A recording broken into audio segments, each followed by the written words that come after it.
Hoje, nós temos um mecanismo ativo de descemos nossas vidas à força dos vulcões. Aí, vamos viajar no tempo, conhecer um lugar único, uma região que até hoje é igual à Terra 4 bilhões de anos atrás.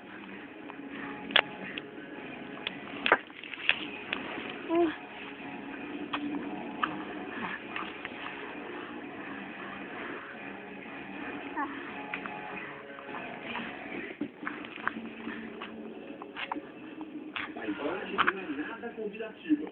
O cheiro que sai dessa lama borbulhante é mais desagradável. Lembra ovo doce. E é Rotorua, o outro lado do mundo.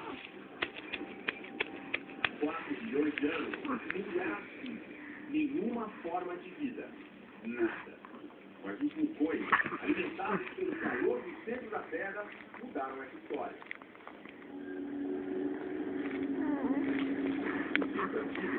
Foi provavelmente no ar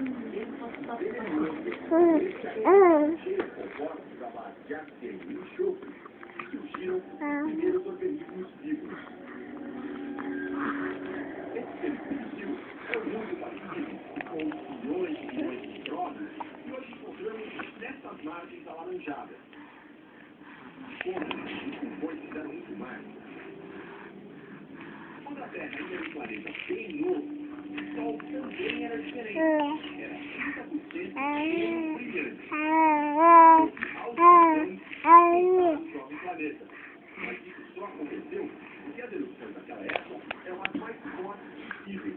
E assim, produziram quantidades 10 ou 11. de gás carbônico. Pois é, esse gás É lógico que escondeu o quê? global foi fundamental no começo de tudo para manter Mais baixo. o planeta. Tá brincando com a chupeta. Em volta da Terra, mas não funcionou para sempre. Nada